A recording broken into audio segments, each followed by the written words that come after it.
Alright, let's get this party started, people. What's happening? Let's get a chat up on the screen here. Where we at? Um,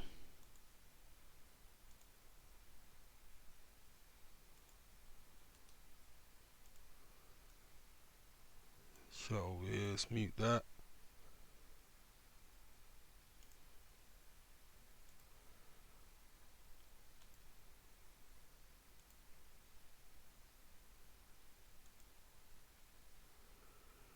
Can you guys hear me, yeah? Just make sure you guys can hear me. Somebody tell me something in the chat.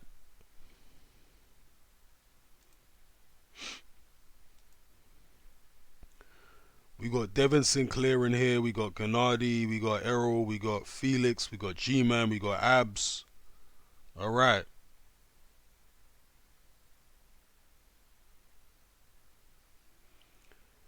Okay, so people are talking about the latest, let's just call it incident. That's all I'm going to call it. You got to be careful online these days talking about these kind of things, especially if you're considering certain possibilities. So let's just say the latest incident. I haven't looked into it enough to tell you one way or the other exactly what it is, but it's interesting, isn't it? The way these things tend to happen around crucial moments. So, for example, there was a time when Parliament was voting on airstrikes in Syria, and Parliament voted against airstrikes in Syria. Then there was an incident very shortly after Parliament voted against the airstrikes. There was an incident, quote unquote, and the outrage from that incident, the outrage that incident created caused Parliament to vote in favour of airstrikes next time they put it to a vote. There was also an incident that happened to an MP called Jo Cox, and that was right before the Brexit election, not election, the Brexit vote, right, the referendum on Brexit. Right before that, Jo Cox was murdered, the MP, who was obviously a Remainer, and the person who supposedly killed Jo Cox was a Brexiteer.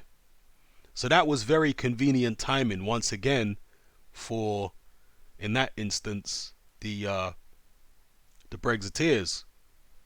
Great timing for them in that instance. But in this particular instance, we're right about to have a general election, and it's almost like a second Brexit vote. That's the way it's being sold, isn't it? Because if you're voting Conservative, you're basically voting for Brexit. That's how they're selling it. And if you're voting Labour, you're voting to remain. So right before that happens, we get this incident, which is supposedly involving what? A Muslim person? And what is the whole Brexit ethos about? It's about stopping the mass immigration.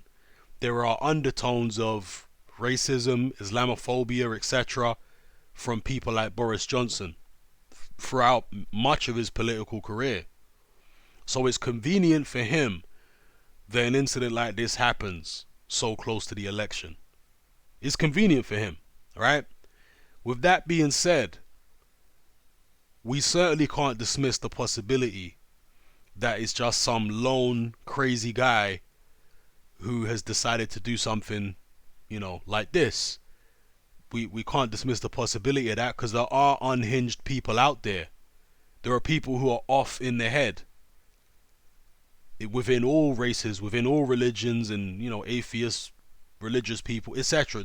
There are some unhinged people out there, and if you give them a certain ideology, they will run with it and go overboard. So that can happen as well. But to point out a couple of strange things, it happened on Black Friday. Now, some of you may remember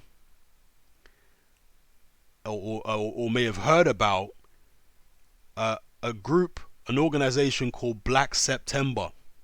Have any of you heard about Black September? And of course, one of the things which is a theme in Islam is people wearing the color black. So like a lot of the Islamist fighters wear black. Certainly the Shia, not the Sunni, because most of the Muslim militant groups who are being attacked by the West over the past few decades, they're Sunni groups. They're not Shia groups. But I've lived in the Middle East, right? And when I lived in the Middle East, whenever you would go for a Shia neighborhood as opposed to a Sunni neighborhood, in a Shia neighborhood they would have black flags. And that's how you know you're in a Shia neighborhood in certain Middle Eastern countries, is there's black flags everywhere. And they've got Arabic writing on some of them, and sometimes it's just black flags hanging over the street and stuff like that. But yeah, there was a group called Black September who were involved in a very famous incident. I think that must have been in the early 80s. Very famous incident in the early 80s, Black September. And so this incident yesterday happened on what? Black Friday. Another interesting thing is that one of the or this guy who supposedly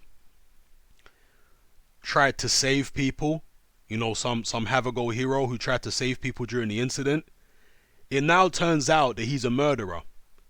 He's a murderer who was apparently on day release. And he's the one who tried to save people, apparently. And again, this is not the first time we've had an incident like this on London Bridge. Why are they picking London Bridge? So again, to reiterate, I'm not saying that it can't be some lone nutter or something like that who's done this, some mentally unhinged person who has a very distorted view of what Islam actually is. It's possible. But it's also possible, given the convenient timing of it, that it's some kind of operation. Yeah, it's possible that it's that too, because those things do happen. Anybody who thinks stuff like that don't happen, just Google Operation Northwoods. Google it. That is documented, proven, publicly acknowledged operation where the CIA in the 1960s were planning to kill American citizens, blow up shopping malls and cinemas and all this kind of stuff, blame it on Castro as a pretext to invading Cuba. That is a fact. John F. Kennedy didn't give it the go-ahead. But yet there were people in the CIA who thought that that was a reasonable thing to do. So what does that tell you? The fact that they were at high levels of the CIA, they thought that it was a reasonable thing to start killing American citizens and blame it on Castro. What does that tell you? That tells you that they didn't just come up with that idea out of thin air.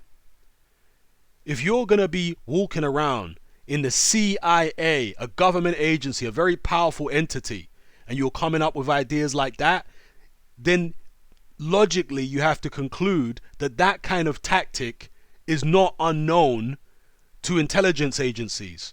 They must carry out them kind of things on a fairly regular basis, even back in the 60s, for somebody to even propose something like that. Or else how could you propose something so outrageous? Like, wouldn't you be at risk of getting locked up for talking about, even thinking about planning to kill American citizens? Wouldn't you be locked up for that? And again, look it up. Operation Northwoods, for those of you who have any doubt about it. So these things happen. It's a tactic of intelligence agencies, you know, to carry out things like this, and maybe even deeper entities than intelligence agencies, because sometimes we just use intelligence agencies as a default and just throw all the blame on them. Maybe there are deeper operations than intelligence agencies, you know. So yeah, there's some interesting things about this incident. Very convenient timing. Now some people would say, well, the Joe Cox incident was convenient for Remainers, but this incident is convenient for Brexiteers. So how could both sides, if this was let's just say a contrived situation, if this was an operation, how could both sides be doing the same thing? Because then one side would snitch on the other side and, you know, expose them to the public. Well, actually, no, they probably wouldn't. Because if both sides are using the same tactics and one side snitches on the other, what's going to happen? The cat's out of the bag. Then the public is alerted to the fact that these tactics are used, and they'll end up trusting neither side. They'll end up it will be such an enormous revelation. It will be such a massive scandal all over the country, right? It would shock the psyche of the nation to find out that one element of the political establishment would try and pull off an operation like that. The other side would then come out and say, you know, they're doing it as well, right? So they'll both be blaming each other, and then the public would trust nobody. And the public would then know that whenever an incident happens, well, this could be a member of our own establishment. It could be, you know, conducted by our own establishment. You understand what I'm saying? Also, I would urge all of you, before it disappears from the internet completely, to look up an incident that happened in Iraq. And I want to, again, you have to be careful with the YouTube algorithm, so I'm picking my words carefully. But an incident that happened in Iraq, which is caught on CCTV camera, and it was a contrived event, and there were actors involved, and it was caught on CCTV. Now, at the time when it happened, and you can find this, you can still find it. I think there's it used to be all over YouTube, but they've removed it completely from YouTube now. I can't find it on YouTube anymore. I think they've probably deleted all the channels that had this. But the first outlet to run this footage was LiveLeak. LiveLeak has been a very good source over the years for raw footage from all over the world. But the mainstream media in the UK first reported this incident in Iraq as real. Okay, I think they blamed it on, you know, whichever Islamic militant group at the time they found it expedient to blame on, or found it beneficial to blame. But then the alternative media, with getting the footage from LiveLeak, exposed the fact that this was a contrived event, that this was not what the mainstream media in the UK reported it to be. And once that happened, once the cat was out of the bag, then the mainstream media in the UK had to come up with some kind of story to try and explain why they reported this contrived event as real. So contrived events happen. It's a fact. It's documented. They came up, that the mainstream media in the UK came up with some ridiculous explanation for that contrived event. Some of you may have read about the ridiculous explanation. Some James Bond type shit involving some like super duper Jason Bourne type Arab intelligence operative who was working for the good guys, quote unquote, helping the allies. And yeah, it was just some joke business. Yeah. So contrived events happen, and when I say contrived, there are many ways to contrive an event. Sometimes you're going to use actors, sometimes people are actually going to lose their lives. These things are real. They happen. But once again, unless I've investigated this thoroughly, which I haven't, I'm not going to sit here and tell you that there's no possibility of this being just a genuine, you know, some nut job who's gone out there and done something crazy. That's possible. But here's another thing I'd like you guys to think about. So many of these incidents that have happened in London have all happened, most of them have all happened in central London. Now, central London is the most surveilled and the most difficult borough in London, like Westminster, right? Westminster, probably Kensington and Chelsea as well. They are the most surveilled boroughs in the whole of London. I mean, those boroughs right there, for example, Westminster. What does Westminster contain? Westminster contains the Ministry of Defence headquarters. It contains MI5. It contains MI6. It contains Scotland Yard, where the police are. Right? And this is all in a fairly small borough. CCTV cameras everywhere. They got Parliament, which is obviously swarming with MI5 and Special Branch and all that kind of stuff. GCHQ. I'm not sure if they still have all these entities now. You got Buckingham Palace, which I believe is in that's in Kensington and Chelsea, isn't it? Buckingham Palace, or is it Westminster? I forget which. that round there, full of intelligence and, military intelligence, police, and all that kind of stuff. That area, and of course Tower Bridge, that whole area is swarming with police, with intelligence operatives, and high value, quote unquote, individuals. But yet and still, you don't try and target any of those entities. Think about it now. If this was an Islamic militant person, right, who represents some kind of group,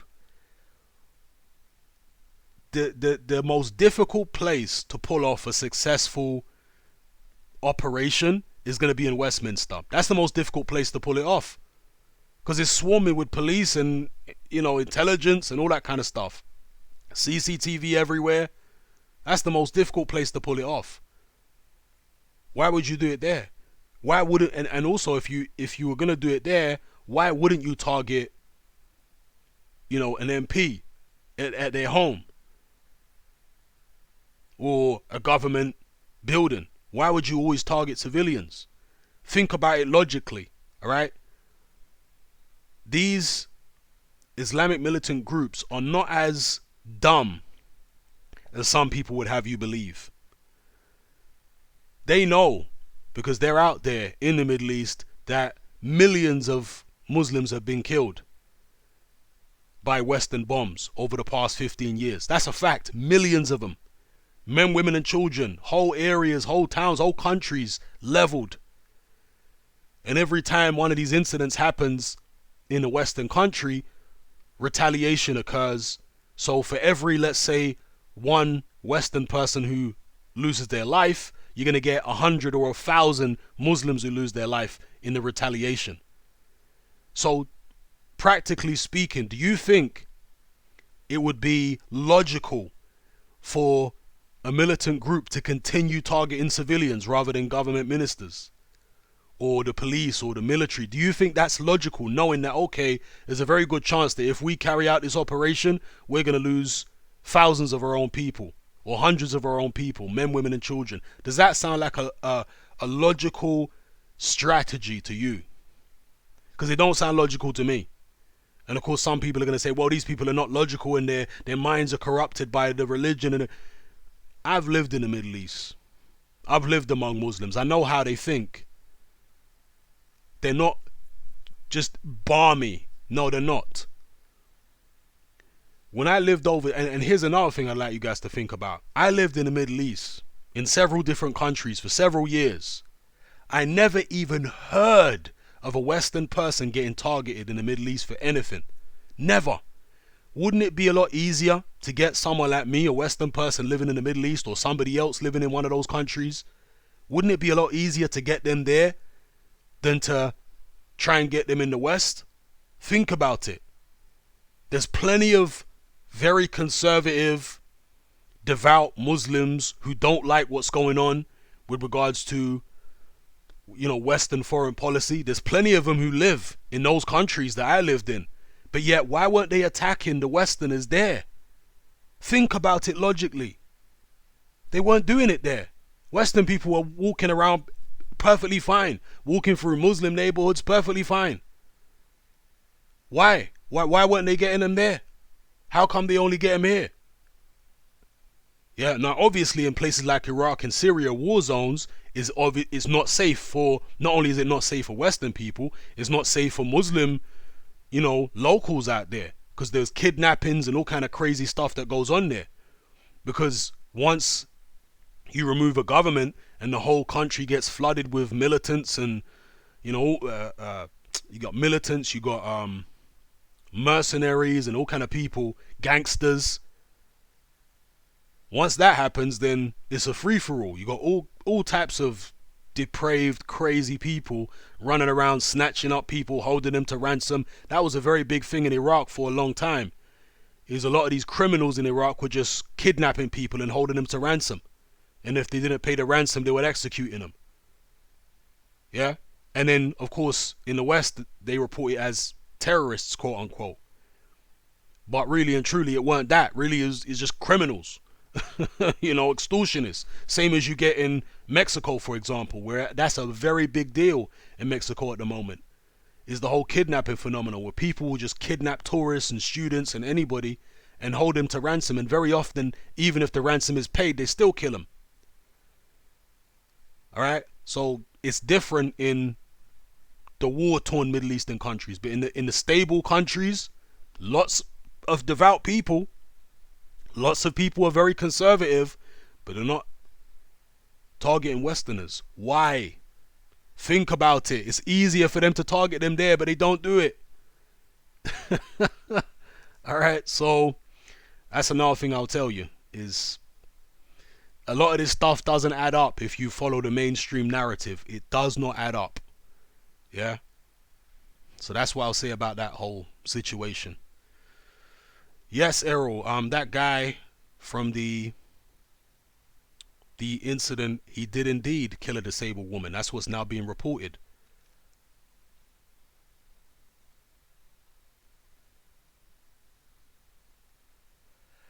Faust says, I don't understand how anyone cannot entertain the thought that, yeah, being an inside job, but Operation Northwoods would have been carried out by the US if JFK. Yeah, JFK denied it.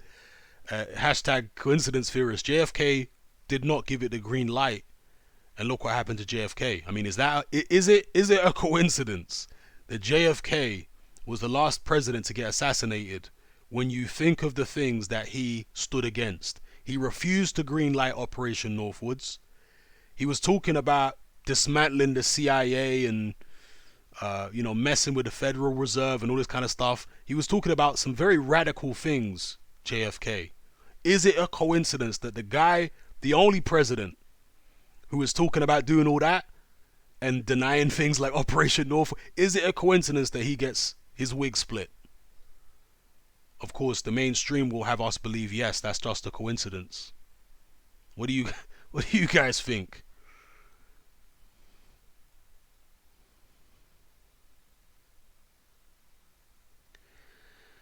So that's what I think about that incident. I don't want to spend too much on it because, yeah, the YouTube algorithm, man, they'll be on me. You start talking about these things, you can have your whole channel removed. So need to be careful. All right, let's get on to some other topics here.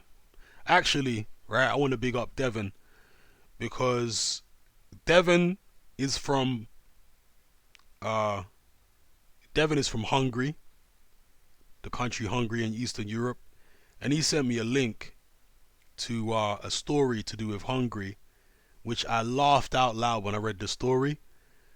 And I laughed out loud not because the story was outrageous, but because the Guardian, who were running with the story, they were outraged at the, what had happened. And so what it was is that I'm assuming you all know what the Eurovision Song Contest is. The Eurovision Song Contest is a very camp competition. Most of the songs sound very camp, and they're getting increasingly camp as the years go by. Increasingly camp and effeminate. And now you've got like some transgender person with a beard competing in Eurovision.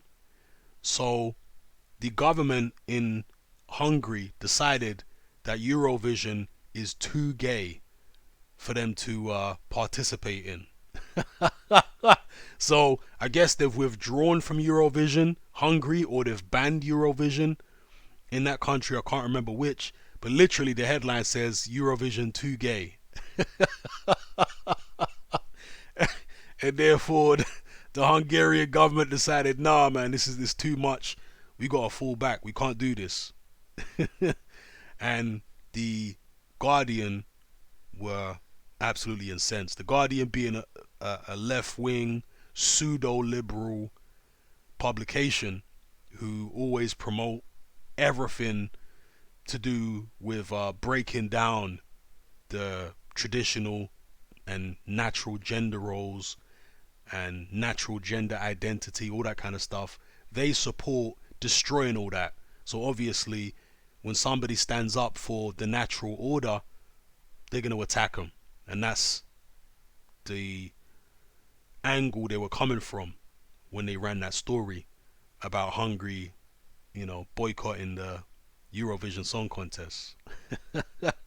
It's pretty funny. Pretty funny. Alright, let's get to some other comments here. Whoa, whoa, whoa, whoa, whoa. Somebody says Alani Tete got knocked out. Whoa. Really? Well, Frank Warren won't be happy. Damn.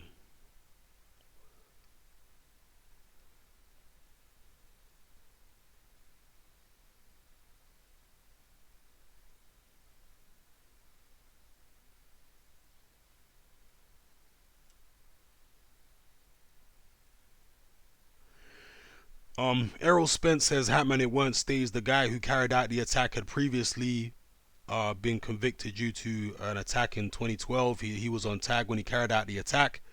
Well, first of all, you have to understand that if they're going to use somebody to stage an event, they're going to use somebody who is compromised. That's how the intelligence agencies work, Errol. They're not going to pick somebody who they don't have any dirt on. They're going to pick somebody who is completely under their thumb. This is how they do it. For example, you remember when the Lee Rigby thing happened? And I'm going to tell you facts now. When the Lee Rigby thing happened, those two black Nigerians, one of them had gone to Kenya. Okay, I don't know what he was in Kenya for, but this is before the incident had happened. One of them had been to Kenya and he complained to family and friends that I think it was MI6 or MI5 were trying to recruit him. And they were harassing him to work for them. Do you understand what? They were putting pressure on him. And he ended up being arrested in Kenya and tortured. This is what all happened before the Lee Rigby thing took place. Okay, so when it comes to what they call a patsy, somebody who they want to blame things on, it's usually a compromised person. It's usually somebody who, nobody's gonna have any sympathy for. That's how intelligence operations work. They're gonna pick a patsy. Yeah, patsy usually, or not always, but a lot of the time, they don't want someone who's gonna appear to look like a lovable character. It needs to be somebody who they can paint in a bad light, so nobody's gonna miss them. You understand? That's how they work. So this is why I also was suspicious of the fact that the guy who was the Have a Go hero was out on license and he's a murderer. That's why that's suspicious. Do you understand what I'm saying? Because how coincidental is that? This Have a Go hero turns out to be a murderer. Like the person who done it, he's already been convicted of something like that before.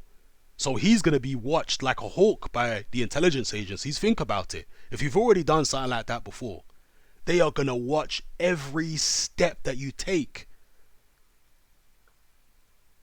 Yeah? It would be more believable and less suspicious if it was somebody who'd never been convicted of something like that before.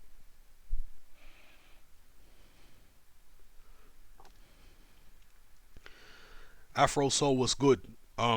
Oh yes, Devon Sinclair. I want to talk about that actually. The Irishman. Yes, I have watched The Irishman. Actually, yeah. What's Black Dynamite saying? He said you mentioned before how the numbers 11 and 33 have something to do with the occult, and those numbers are everywhere. Is it to fulfill a witchcraft condition? I mean, I'm no expert on those numbers. All I know is that they occur very frequently within occult circles. The number 11 and multiples of 11 are very significant in occult circles. In Freemasonry, they are obsessed with 11, multiples of 11, 33. Obviously, there's 33 degrees in the Scottish Rite of Freemasonry. So that's what I can tell you. What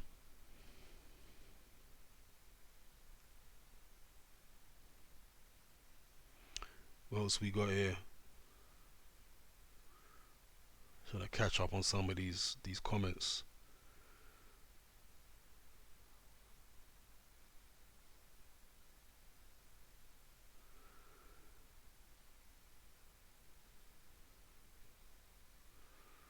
Oh yeah, The Irishman. I did watch The Irishman, and I was looking forward to it, because I've always liked Scorsese movies and what have you. But to be honest, people, The Irishman bored me half to death. That was the most boring Scorsese movie I've ever seen. I hate to say it, people, because I like Scorsese movies, but that was a boring movie. Obviously, it was based on a true story and stuff like that. Um, and sometimes movies which are based on true stories and they're trying to, it's almost like a documentary in movie form. That's the way they make movies like that, because there's so much detail to go over. There's so much history, there's so many facets to what was going on. But irrespective of all that, as a piece of entertainment, I found it boring as hell. I mean, I was falling asleep several times watching that film. So yeah, I didn't really like The Irishman at all. My favorite Scorsese movies are Gangs of New York and Goodfellas. They're my two favorite Scorsese movies, but obviously he's done loads.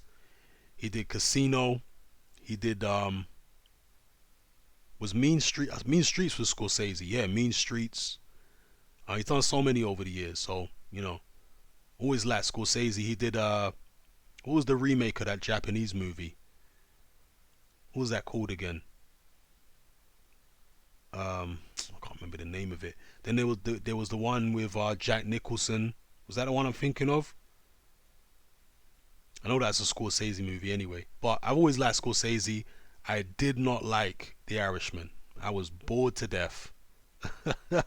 And also the CGI faces to make De Niro and Pesci look younger, it looked weird. They ended up looking like Will Smith and Gemini Man. And Will Smith and Gemini Man, yeah, the young Will Smith, his face looked weird as hell. Looked like it was made out of plastic. Yeah.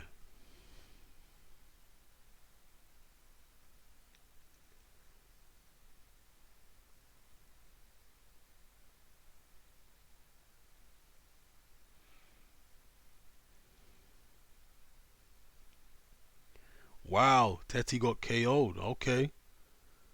Damn. Over for Zolani Tete.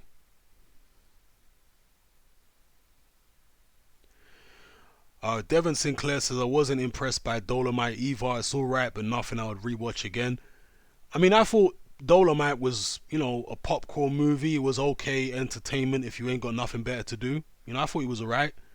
I probably wouldn't watch it again either, to be fair. But I actually preferred Dolomite to The Irishman. The Irishman, honestly, that bored me to death. Yeah, okay, Afro Soul agrees. The Irishman was trash. That movie is so boring. And again, I like Scorsese movies, but that movie was yeah, it was dead.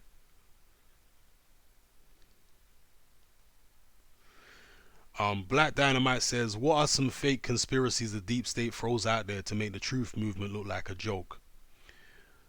Well, I can't tell you for certain, but here is my suspicion. My suspicion is that the flat Earth thing is a deep state psyop. I think the flat Earth thing is a way to try and make the conspiracy movement look like a bunch of lunatics, a bunch of tinfoil hat wearing, irrational nut jobs. I think that, above any of the other conspiracies that I've seen, has most of the signature hallmarks of a deep state psyop. Because there are so many people within the, let's just say, conspiracy community who bought the flat earth thing hook, line, and sinker. And I know there's probably some of you guys who might be flat earthers. I got nothing against no flat earthers. At least you're thinking outside the box. But if you want my honest opinion, I think it's a psyop, man. I think that because there was a lot of massive flat earth channels, channels that had like hundreds of thousands of subscribers, and they weren't getting shut down. I think they're probably still out there now. But as I say, they build certain things up to knock them down. It builds certain things up to knock them down, like how they built up the uh, the Westminster paedophile scandal. So obviously the story broke and the cat was out of the bag. And as I think it's Lenin, the quote is attributed to Lenin, Vladimir Lenin. He said the best way to control the opposition is to lead it ourselves, right? So once the Jimmy Savile thing broke and all these connected pedophiles, and I'm talking about the powerful ones in Westminster, the BBC acted like, and the BBC is just the media arm of the British government. That's all the BBC is. I mean, who's giving them their money? The British government. The Queen basically picks the directors of the BBC because it's run under a royal charter. So there's nothing that could possibly be more establishment than the BBC. And so the BBC refused to break the Jimmy Savile story. It was ITV who broke it because the BBC journalist who wanted to break the story, his bosses at the BBC denied it. They they blocked it. So he eventually went over to ITV and broke the story there about a year later after Savile had died. He wanted to break the story immediately after Savile died. The BBC blocked it. He went over to ITV and they ran it. And so once the cat was out of the bag, the BBC acted like they were at the forefront of investigating the Jimmy Savile thing. They acted like they were at the forefront of investigating the Westminster paedophile business, but they just build it up to knock it down. A lot of these victims who came forward and said that they were abused by MPs and this, that, and the other, they let it get big because they knew that some of these victims were fakes. In fact, that's another intelligence tactic, right? And any of you could go look this up. There's a guy called Alistair McAlpine who was a lord, right? He was in the House of Lords. Alistair McAlpine. He was friends with Prince Charles, the royal family, all that kind of stuff. He wrote a book, and in his book, he actually said that if you're going through some kind of scandal, what you want to do is you want to get somebody to blame you for something, right? So you want to get like a witness or a victim, and you want to build him up in the press as being genuine. And then once you expose him, you built him up enough, then you expose him as a fraud, everybody in the country will never believe anyone who accuses you again. Anytime a victim comes forward, they'll never believe them because they think, oh, that other guy was a fraud. He was just out for money and this, that, and the other. Alistair McAlpine said that in his own book. And Alistair McAlpine, by the way, was implicated as being a paedophile himself. So these are the tactics, people. They build it up to knock it down. And really and truly, right, these are not particularly sophisticated tactics if you think about it. If you just think about your own social circles and think about the particularly manipulative or horrible people you've come across in your social circles, people do this socially. Yeah? Like if somebody's a thief, they might try tactics like that. You know?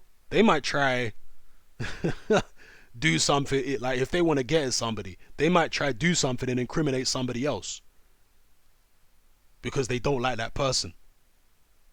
So even on a social level, people do all kind of skullduggery and slide trickery in order to, maneuver their way through society. Well, that's going on at government level. That's going on at intelligence agency level. That's going on the geopolitical level, the military level. Oh yeah, people are still horrible up there too, if not more. So, and they're more organized. So,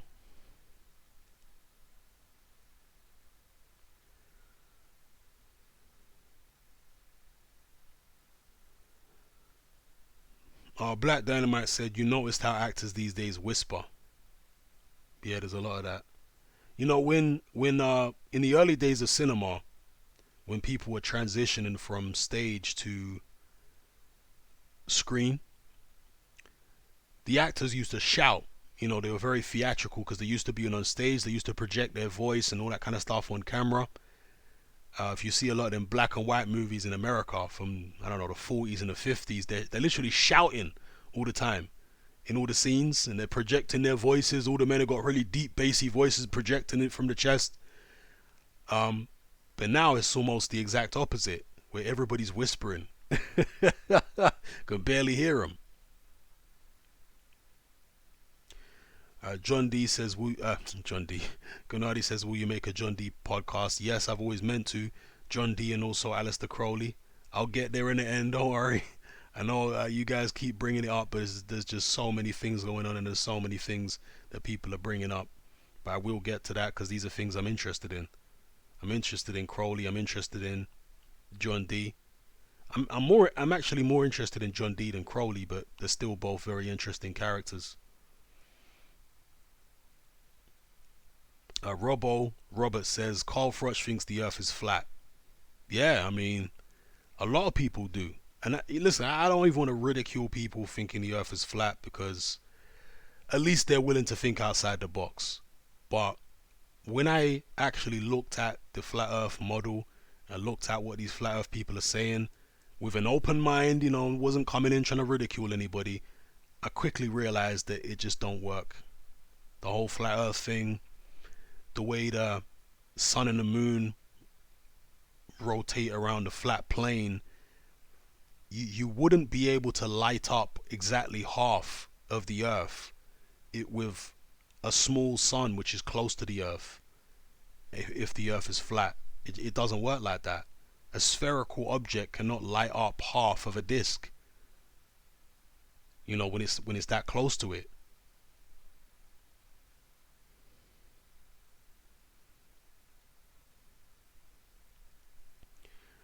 Okay, Blue Cheese says, Hatman, you mentioned every fighter should have a CT scan before or after fights. A CT scanning. Yeah, CAT scan. Well, there are different brain scans you can have. There's a CT scan. There's another kind of scan as well. But somebody told me that those scans can't actually detect concussions. Well, I don't know. I'm no medical doctor or anything like that. So I don't know whether they can or can't detect concussions, but with all the technology they have, there must be some way to check whether somebody has, relatively superficial brain injuries going into a fight. Yeah? Whether somebody has symptoms of concussion and what have you. I know fighters have their medicals, but they tend to have their medicals long before the fight. Yeah, like if a fighter is coming into the UK, for example, or even fights in the UK, they're gonna have their medical usually a long time before the fight. How are you gonna have a medical after all, before you've done all your training camp and sparring? I think it's a money thing because, again, if a fighter gets his license revoked on the week of the fight, it's gonna cost the promoter a lot of money. And it might happen quite a lot if they had more strict medical checks after a fighter has finished the camp. So I think there's probably a money situation there preventing that from happening. Oh yeah, okay. Rob Thompson said that. He reminded me that Scorsese did Raging Bull. Yeah, he did indeed. Raging Bull is another great film.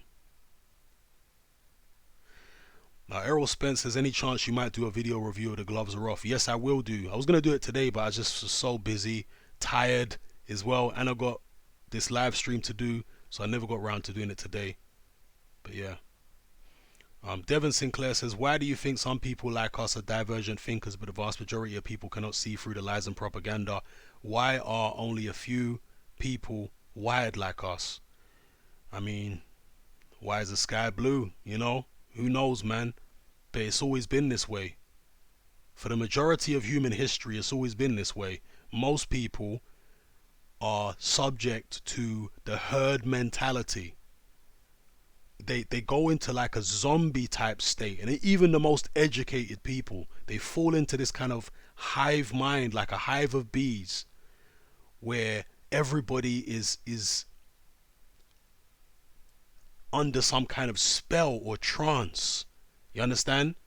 And when a certain number of society believes something, it attains critical mass, and then 95% of people end up believing the same thing, even if it's not true. This is how human beings are, right? This is why in certain parts of the world, one religion dominates all other religions, or one ideology dominates all other ideologies. Because people are not individuals for the most part. They don't think differently, from one person to the other, radically different thinking. No. Once a certain belief system or a certain ideology takes hold and it reaches critical mass in a particular country, everybody just ends up believing it in that country. And that just don't just go for an ideology, but it goes for whatever the zeitgeist is at the time in a country. And so at this point in time, the powers that be have got so many tools at their disposal, so many ways to manipulate people and bring them into line as far as how they want them to think. It's almost game over for people like us. They're kicking people like us off the internet now. I mean, if you're making this kind of content on YouTube, forget about it. And it was worrying to me, like I told you, the incident that happened in Iraq that some of you may or may not know about. In fact, I'll leave a link to it when I upload the audio version of this live stream. I'll leave a link to it below. All right.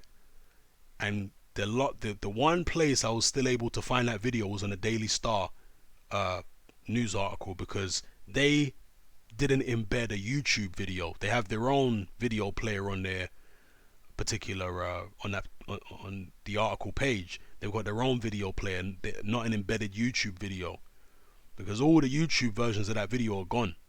Why would they do that? Why would they remove that when it's absolutely 100% bona fide, authentic, staged operation? Why would they do that? Why would they remove it from the internet? Think about it. Yeah.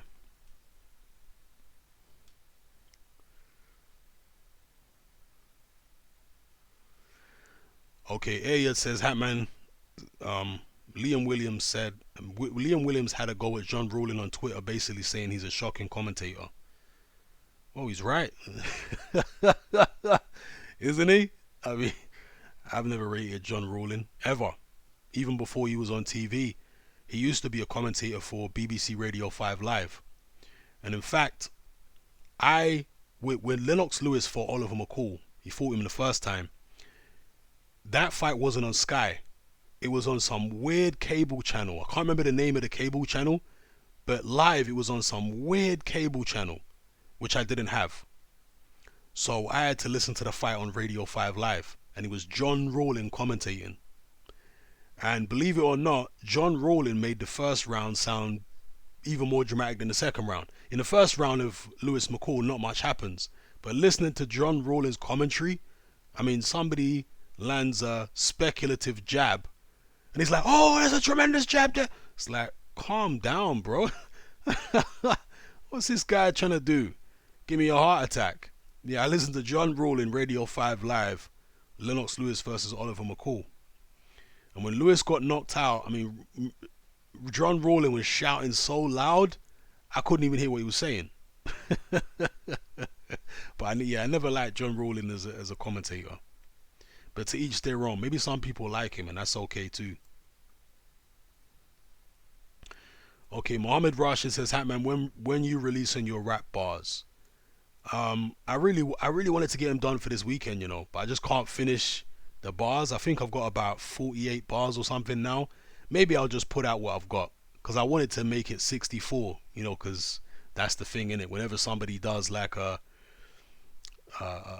freestyle, whatever, F64, it's always 64 bars. But I ain't got 64 bars in me right now, so I might just spit what I got. I think you'll like the bars anyway. Maybe I should do that for Tuesday.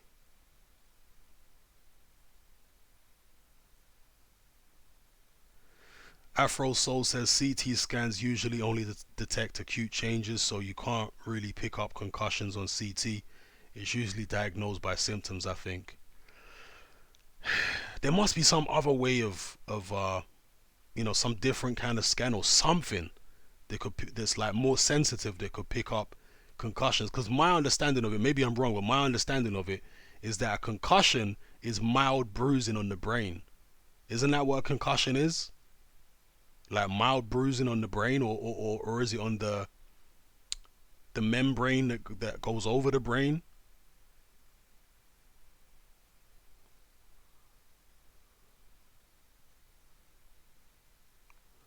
Ayed says Spence's hand looked messed up. Yes, Spence's hand. I saw that Boxing Voice video where they zoomed in on Spence's hand. Spence's hand looked crispy crittered. Huh? Spence's hand looked like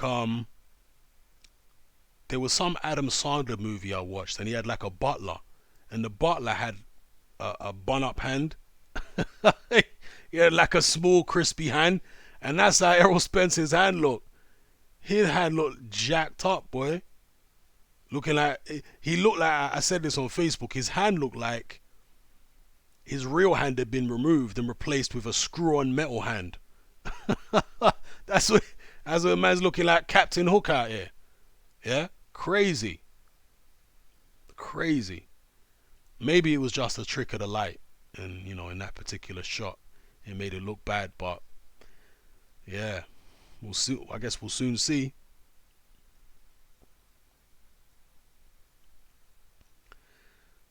Yeah, I can see your comments, Ethan. Well, I just saw your last one anyway. Let me scroll up, see if I can see the other comments. I answered one of your comments before. You said, do you think JFK was the last decent president? Probably. Yeah.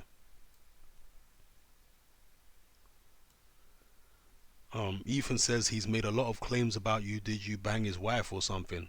Okay, I'm not sure who you're talking about there because there's no comment from you prior. I would never bang anybody's wife. That's a dishonorable thing to do. To be sleeping with people's wives and stuff like that. That's dishonorable, man. I would never do nothing like that.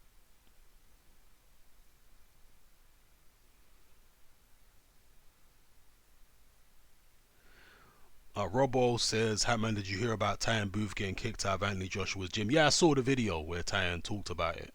Yeah, I saw the video.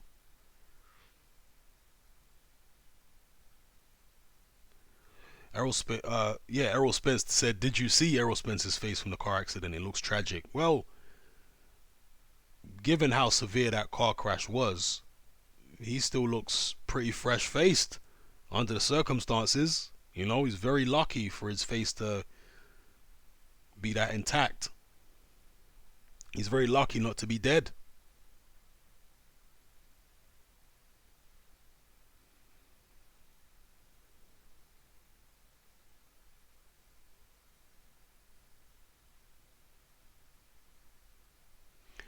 Black Dynamite says Richard D. Hall reported on that Iraq incident. Yeah, he has talked about it. Hopefully it's still up in one of his videos.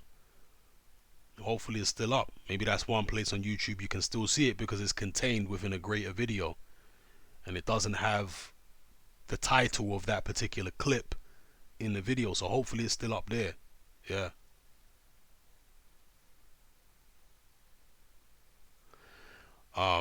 Afro Soul says Hatman heard Kano's new album and realized his freestyle was weak. He got to rewrite them.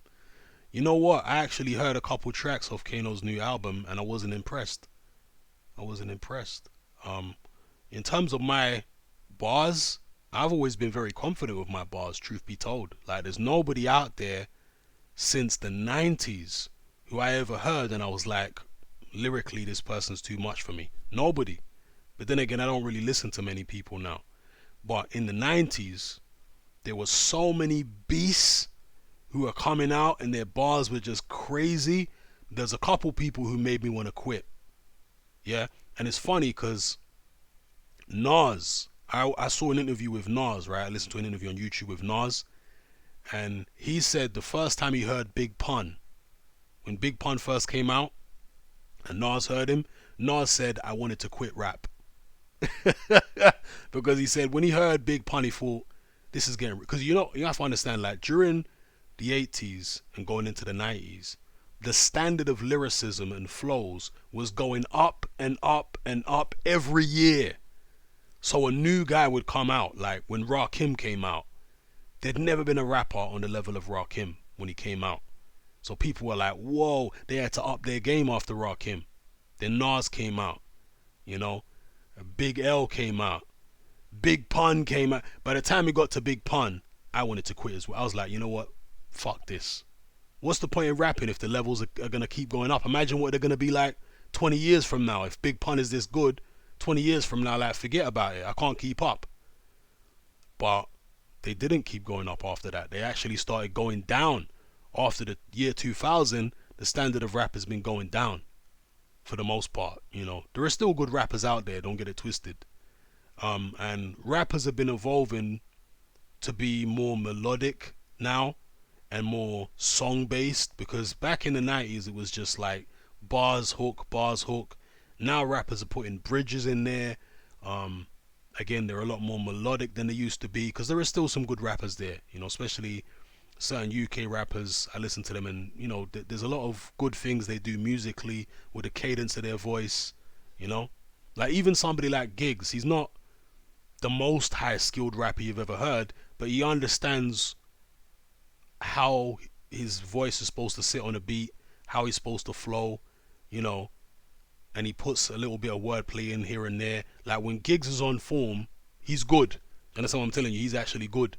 Again, not the most lyrical guy, but the way he switches up his flow and the way he just puts his words together and chooses certain words in certain parts of the sentence, he's good.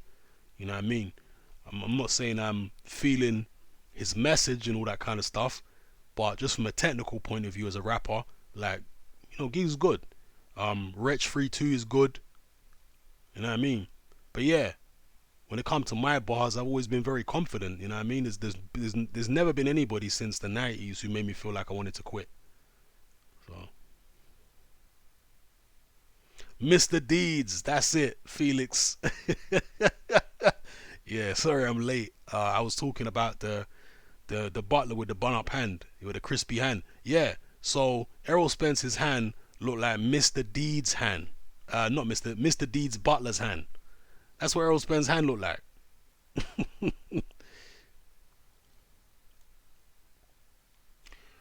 Devon Sinclair says if AJ loses, then his legacy will be forever tarnished, and instead of people giving Ruiz credit, people would just say Joshua was overrated. Ruiz might be this era's Holyfield.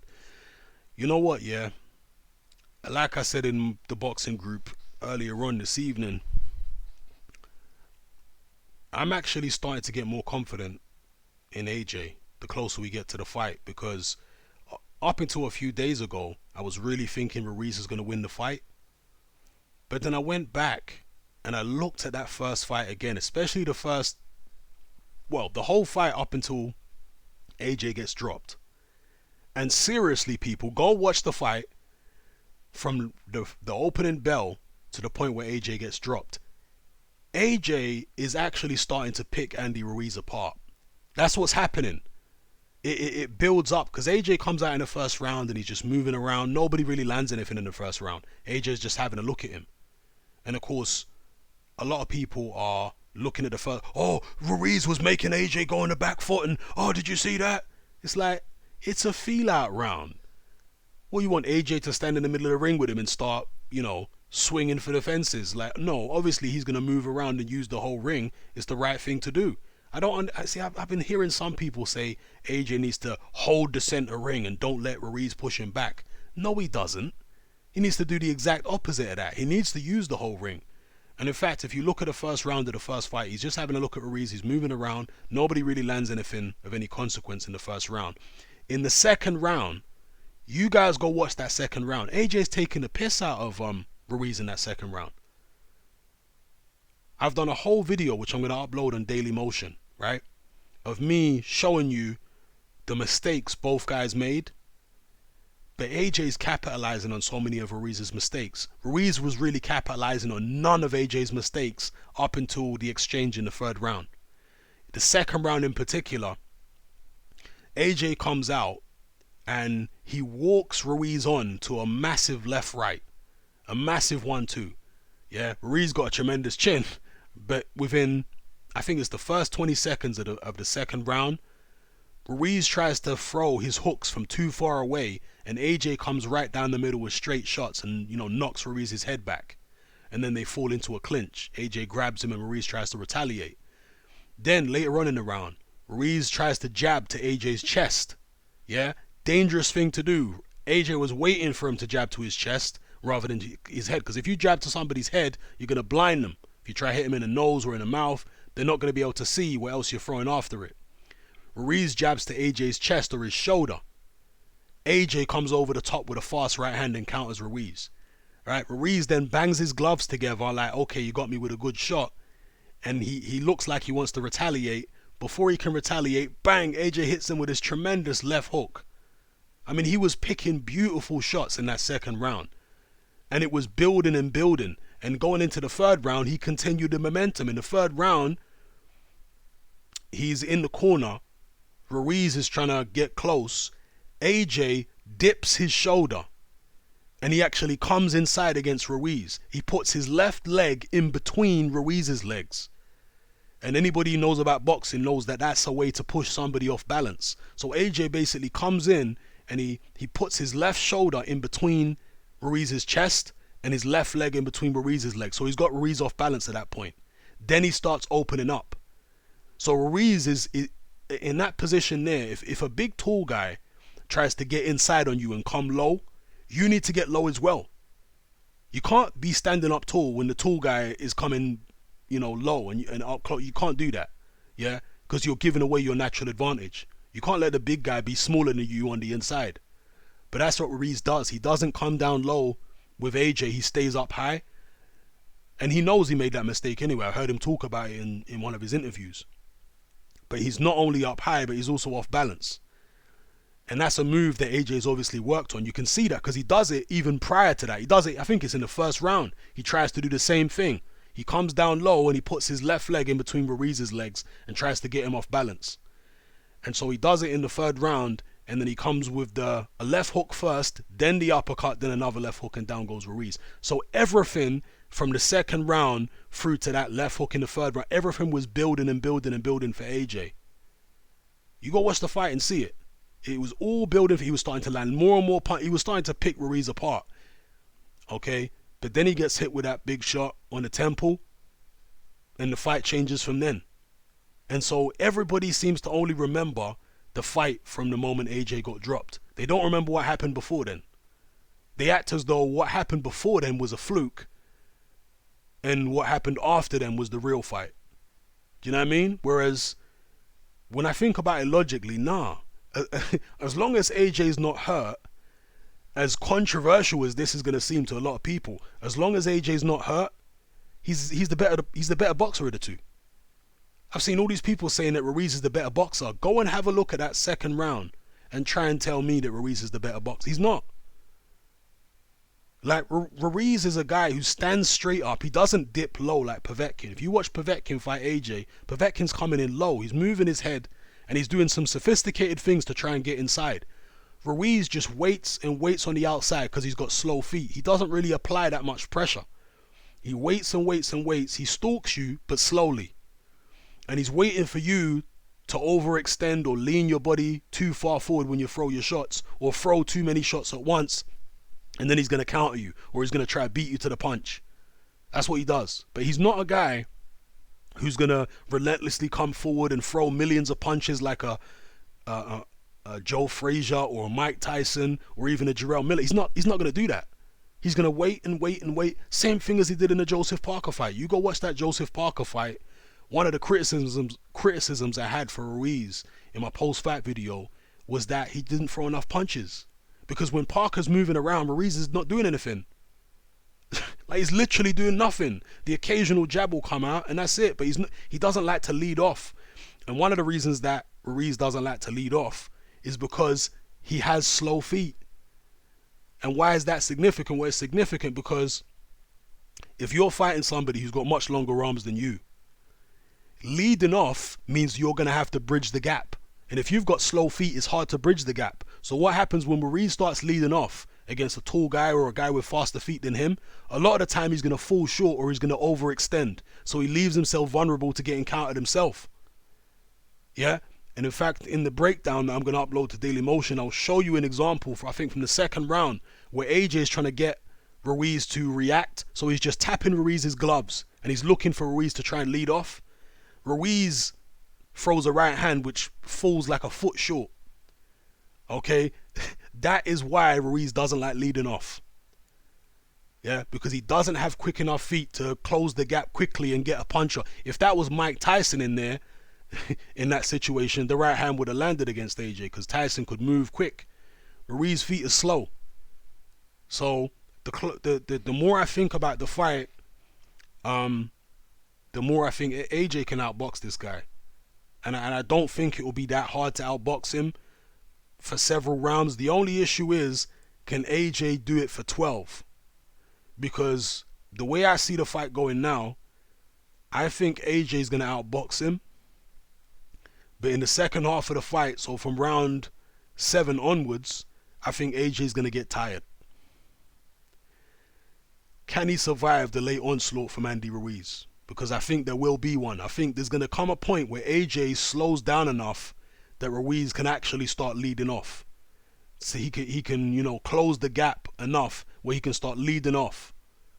And can AJ survive that? That's the only thing. So I reckon it's going to be either AJ managing, maybe he's trained extra hard to move for 12 rounds. And if he can survive the second half of the fight, I think he wins the decision. But maybe he won't survive, you know. But I am expecting AJ, if this fight ends by knockout, I'm expecting AJ to be ahead. If AJ gets stopped, I'm expecting him to be ahead when he gets stopped. Because again, when I look at that first fight, you know, forget about all the stuff they're saying. Just look at the fight imagine you'd never seen the fight before. Look at the fight up until AJ gets hurt trying to finish Ruiz in the third, and try and tell me that Ruiz is a better boxer than Anthony Joshua. He's not. He's not. AJ was the one landing all the good quality shots, not Ruiz. Yeah? And somehow people have turned Ruiz into being like this amazing boxer who can outbox AJ at long range. How come he didn't do it in them first, 2.5 rounds then? How come he was getting his head snapped back and getting walked onto punches and getting hit with counter right hands over the jab and lead left hooks? Why was he getting hit with all them shots if he's the superior boxer? How come AJ weren't getting hit with them shots in the first 2 rounds? Why was it Ruiz? Do you know what I mean? So, I think AJ is the more skilled long-range boxer. On the inside, Ruiz is more skilled. He's more slick up close, where he can duck under shots, and we know he's got a better chin. But at long range, AJ is more skilled at long range than this guy. Not just because he's got longer arms. No, the stuff he's doing is more skillful. The way he was messing with the distance with Ruiz, the way he was countering over his jab, the way he was throwing lead left hooks in there. AJ is the better long range fighter. I've got no doubt about that now. But as I say, it's just how long he can keep that up for. Can he do that for 12 rounds? I think AJ's stamina has always been suspect. I know he went 12 rounds with Parker, but Parker wasn't putting any pressure on him. And of course, whenever Parker did get close, the referee was, stopping it. So, yeah, AJ's stamina is suspect for me. But if he can, if he can avoid getting clipped, and if he doesn't totally gas out in the second half of the fight, I reckon he'll take a decision. It's going to be very hard to knock Andy Ruiz out. Very hard. Because one of the things is with Ruiz, he doesn't get hit, I think, often enough. Yeah, because with Ruiz, you need to be careful about how many punches you're throwing at him, because the more punches you throw at him, the more times he's going to throw back. So you just need to do what AJ was doing in that second round. But I think Ruiz can take that kind of beating, probably for 12. I think he's that tough. You'd have to really put a combination of shots together, like 4, 5, 6, 7 clean power shots to get Andy Ruiz seriously hurt. And it's very risky to start doing that, as we saw in the first fight. So I'm gonna say Ruiz doesn't get stopped. He can be stopped. Yeah, Ruiz, Joshua had him down, you know, but he'll need to be, in order to stop Ruiz, he'll need to be tired, I think, and then you're gonna need to unload some heavy shots that they're gonna need to land clean in short succession, in quick succession. Then maybe you can get him out of there. But I just think that's a very risky thing for AJ to try to do. But AJ's a guy who likes to roll the dice, often to his own detriment. If he rolls the dice in this fight and doesn't try to box long and for some bizarre reason tries to get ambitious and go for a KO again, he'll probably get KO'd again himself. But if he boxes long, and by the looks of his physique now, losing all this weight, he intends to box long and just keep it on the outside. It's gonna be interesting, man. Only 7 days to go, so we'll all find out. But the way I'm thinking right now is AJ on points or Ruiz late stoppage. Yeah.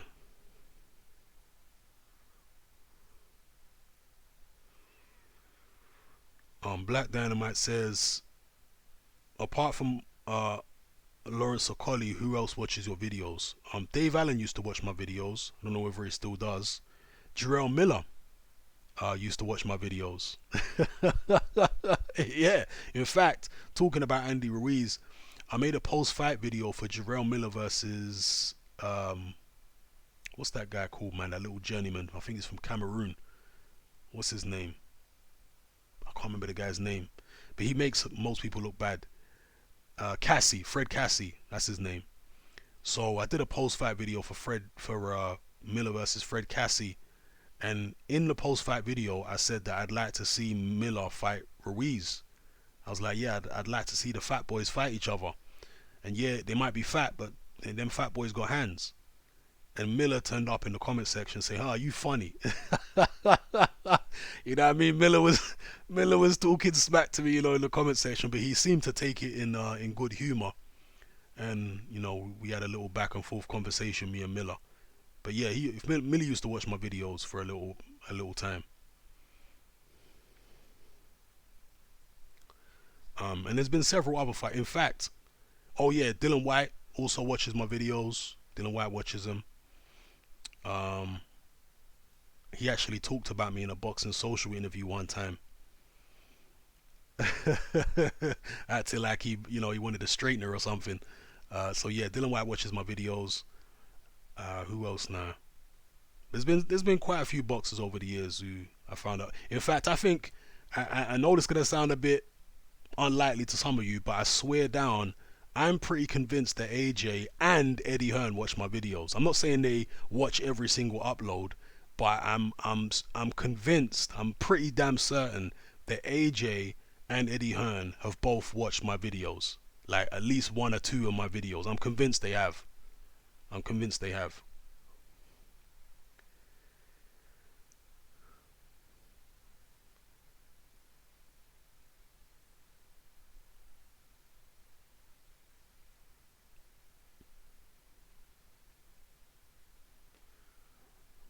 Yeah, Afro Soul says Big Pun is underrated. He is indeed.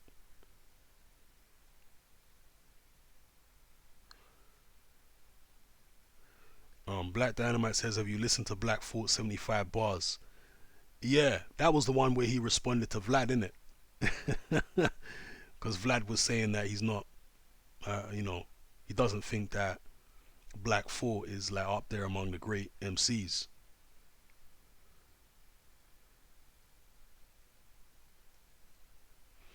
Afro Soul says Hatman AJ ain't losing the rematch. He's going to be super switched on for all 36 minutes and will outbox Ruiz. He's smart enough to not try and brawl with a dude again.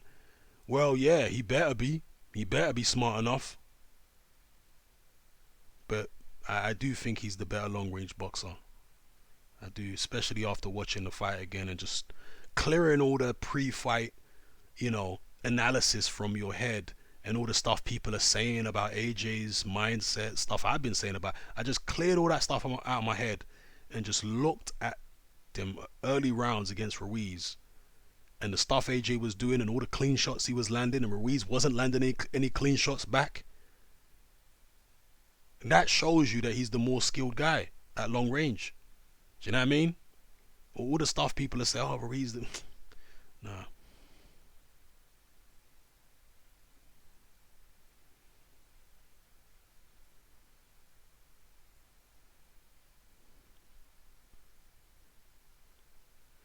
Robbo says, do you reckon it's a possibility that AJ might have overtrained? Yes, that is a possibility. It is. Because sometimes when you lose, you go overboard when it comes to trying to win the rematch, especially if it's an immediate rematch. Sometimes you're so worried that you try and leave no stone unturned, and you can probably do too much sometimes. So yeah, it is a possibility.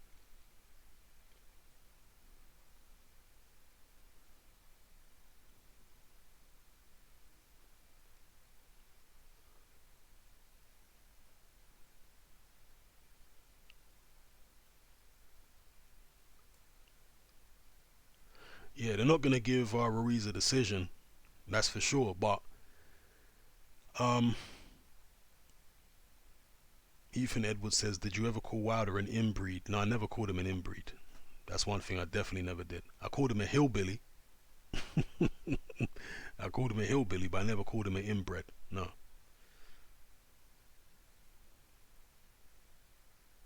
But yeah, they're not gonna give Ruiz a decision.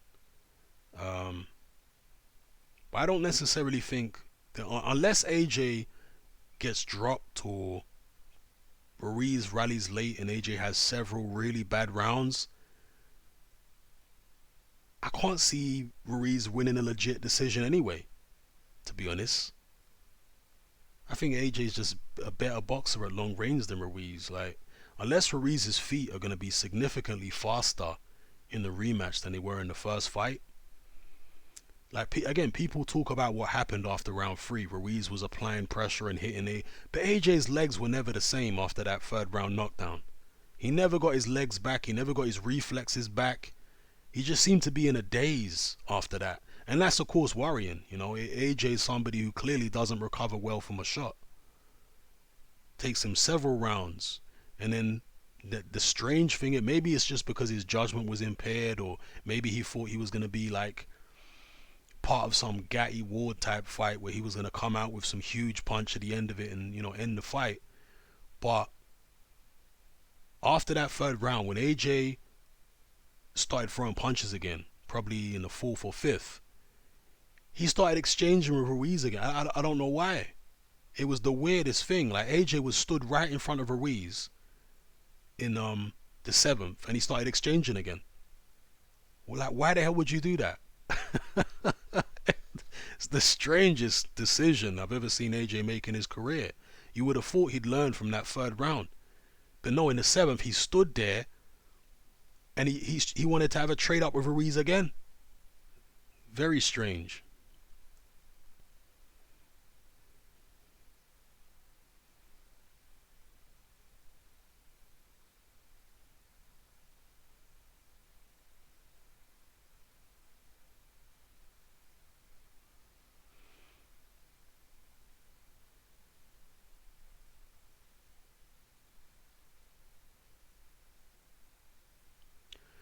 Ethan Edwards says, apparently you did. I can assure you, I have never called Deontay Wilder an inbred.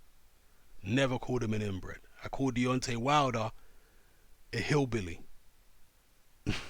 Yeah, never called him an inbred. As far as a YouTuber accusing me of saying whatever, I've got zero interest in any clout chasing YouTuber trying to come at me. Oh, you said. Listen, I've never involved myself in YouTube beefs.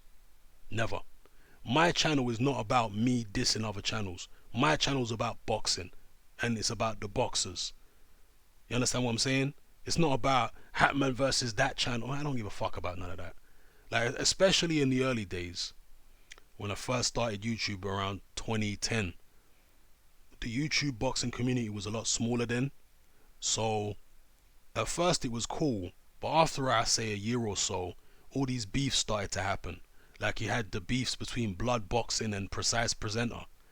Then you had beef between Wingy and who else? I mean, there were just beefs was happening all over the place, and I never involved myself in any of the beef. You know what I mean? Whenever a YouTuber started talking slick, I was like, let them talk slick. My channel is not about me going back and forth with another YouTuber who's gonna end up what, getting subscribers off me, yeah, by using my name. Now he's getting subscribers. I don't want to give him if he don't like me and he's trying to, tarnish my name. Why am I helping him by mentioning his name? You understand? That's why I never ever respond to any YouTuber who's tried to say anything about me. Never. Because I'm not trying to help them. You understand? I'm not trying to help them. And when you start responding, you get caught up in a back and forth. So when you respond once, then they respond back. Then you're obligated to respond back again. You understand what I'm saying? You get caught, and then your channel ends up being this like petty beef channel where most of your videos are going back and forth with another YouTuber. That's not really going to attract a lot of proper boxing fans who just want to hear you talk boxing. You understand? They don't want to hear you going back and forth with it. It's long. You know what I mean? I'm not Logan Paul. I'm not KSI. Like, it's a boxing channel. I talk boxing. That's what the main focus is. The main focus is not me. Do you know what I mean? Main focus is not me and my personal issues of other YouTubers. Nah, none of that. Because people have tried to get me to beef with other YouTubers. Like, for example, Dante, right? Dante. No, not Dante. No. Who's the other one? Ego. People have tried to get me to beef with Ego. Right? Now, let me tell you something about Ego.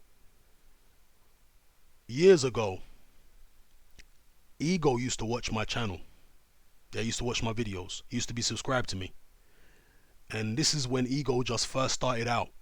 And me and Ego were cool then. We used to speak and, everything was blessed. And then Ego, he started, producing more content, and he was doing well on his channel. And his channel blew up. It became big. And obviously he moved over to becoming more of a Wilder fan and, all that kind of stuff, the American side of it, and criticizing British fighters. But one thing about Ego is that he never dissed me. He never tried to, like some of the other channels, come at me sideways. And so I never dissed him. So even though he's this big Wilder guy and PBC guy, that's okay. It's just boxing. I don't hate him. Do you know what I mean? In fact, anytime anybody tried to diss Ego, when I did a live stream on my channel, I would say, you know what? We've just got a difference of opinion on boxing. I wish that man nothing but success.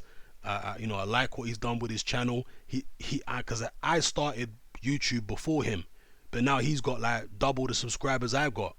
So I've got nothing but respect for that. Do you know what I mean? So he was somebody, Ego, for the most part, who like me, he wouldn't engage in back and forth beefs. You understand? Like, I remember Blood Boxing tried to draw him into a beef, and he was like, it's long. Yeah. So I don't give a flying fuck about what other YouTubers say about. Couldn't care less. I don't watch them videos. I don't pay them, man, no mind. I'm not even gonna give them my energy. You understand? I just concentrate on what I am doing. I don't care what them man are doing. Good for them. Yeah, I care what I'm doing. That's what I'll say about that.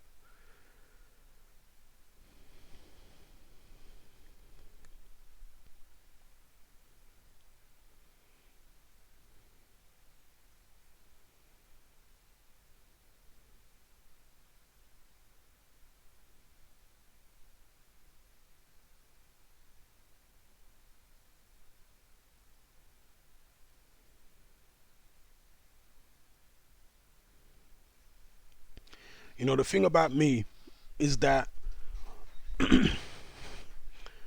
what I try and do on my channel is sometimes I'll try to balance the equation. That's what I call it.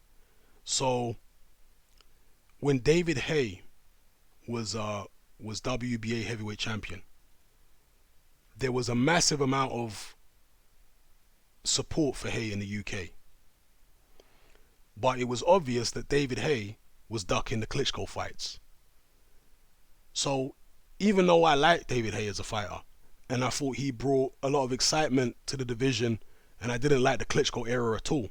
So when Haye came along, I was happy. But when he started ducking the Klitschkos, well, I had to say something about it. So I started making videos saying, you know what, he's ducking the Klitschkos. And you know how David Haye is. He tells a lot of lies. So he started lying in interviews, and so I was getting all these Haye fans coming at me saying, how can you say that Haye's ducking the Klitschkos, and how can you say that he's lying? Because he is. Do you know what I mean? Like he pulled out of the Vitali fight and fought Valaev instead. And then when he was WBA champion, he fought John Ruiz in his first defense. Then he fought Audley Harrison. And when he fought Audley, he said, the only reason I'm taking this fight is because the British public want it. The British public have been telling me, they've been sending me emails. Emails, you know. Who sends emails to David Haye? He said the British public have been sending me emails saying that they want to see me fight Audley more than they want to see me fight Klitschko. So I was criticizing David Haye for all this stuff. And then because I was always going back and forth with David Haye's fans, I ended up being known at that time as a David Haye hater. Same way that people know me now as a Wilder hater, I got known as a David Haye hater because I'm speaking the truth about the guy. And truth be told, I never hated David Haye. Truth be told, when he fought Klitschko, I was like, please land a right hand on Klitschko's chin. But if you had listened to my videos, many people would have thought this guy is obviously a David Haye hater and he wants Klitschko to beat him. Do you know what I mean? When really and truly, I always preferred David Haye as a fighter. I always preferred him as a character. But if he's doing some BS, I have to say something about it. I can't just sit back here and go along with all the other British people who are just sucking up to David Haye and not criticizing the obvious dishonesty that he's coming out with. I have to say something about it. And so if I get known as a David Haye hater during that period, I'll take it. Do you know what I mean? Same thing with Wilder now. People think, oh, you hate Deontay Wilder, this, that, and the... No. I'm just pointing out what other people don't want to point out. What other people are trying to gloss over about the man. Yeah, I actually like Wilder as a fighter. Truth be told, he's one of my favorite fighters. And he has been for years. But the hysteria and the biasness and the disingenuous talk which has been coming out of his team and out of the PBC cult, there has to be somebody that addresses that, you know. And so that's what I want to do, and that's what I am doing. But I've been through these phases. Like when Canelo wouldn't fight Triple G, I was on Canelo's case. Yeah, I put out a video where I filmed a duck. Some of you may remember it. Just a duck swimming around. And I think in the video I said, yeah, here's Canelo Alvarez. I spotted him in Trafalgar Square. His duck swimming around.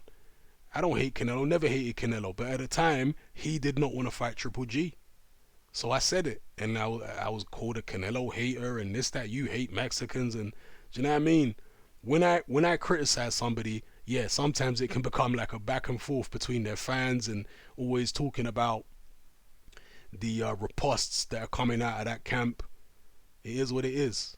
Yeah, I'm sure once the Deontay Wilder fight hype dies down, as it will at some stage, there'll be a different fighter that comes up where the hype is over the top and the team are being disingenuous and the fighters talking rubbish, and I'll say something about it and they'll call me a hater of him instead. Maybe he'll be a rival of Wilder's. Maybe there'll be a situation where I'm taking Wilder's side for a prolonged period of time against another fighter. You know, maybe something like that will happen.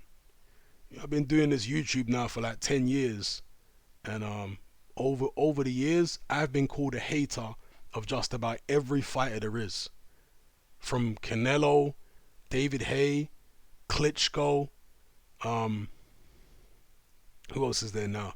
Triple G, Kovalev, Ward, Froch. Oh God, they used to call me a Froch hater.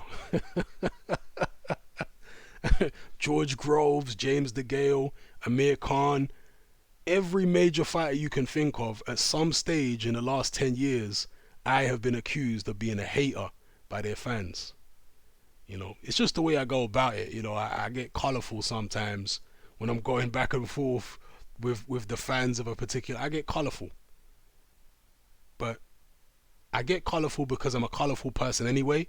Like anybody who knows me in real life, I like to talk in colorful language, and that don't mean swearing, but I like to use my vocabulary and it become a little theatrical when I'm talking. That's how I tend to be in general. Yeah, that's what people find, like my friends and stuff like that, find funny when I start getting all theatrical when I'm describing things. It's a performance. Do you know what I mean? It's something I enjoy doing, like just in conversations with my friends and stuff like that, getting theatrical in the way I'm describing things. And I bring that to my YouTube channel. I get theatrical and start calling people hillbillies and all this kind of business. I don't hate Deontay Wilder. You know what I mean? I wish him much success and hope he's all blessed, truth be told. But getting theatrical with the fans, you know, people want theatrics. I enjoy it and people want it. So, you know, I'm giving the people what they want occasionally. I can't do it all the time because sometimes it becomes too time consuming, you know, and a lot of my other subscribers don't want to hear me going back and forth with fanboys all the time, and I get that, and sometimes it gets a bit boring. But from time to time, I do enjoy it. Like going back and forth and antagonizing them and making, you know, the thumbnails. It's funny sometimes, you know.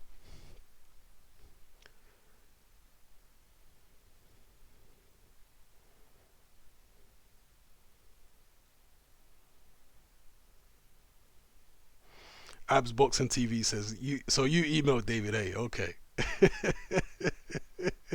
you, you emailed David A.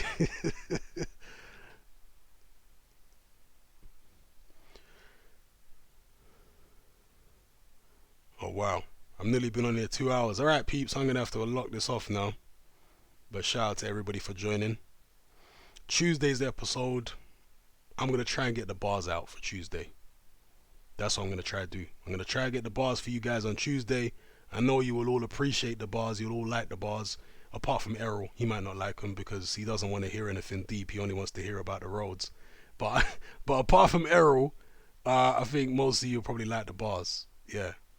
See, I know Errol. His favorite track of mine was the bars that I did over that Mob Deep beat. You know, with the Scarface sample. Yeah, it was called Godfather Part 3, the original Mob Deep track. That was Errol Spencer's favorite track of mine, those bars, because I was talking about the road. Yeah, when I'm not talking about the road, Errol's not going to be feeling it. You watch. When I'm talking about the deep state and, you know, society and stuff like that, Errol'll be like, nah, this is dead. He wants to hear about people getting shot in Brixton in the late '90s. That's what he wants to hear about.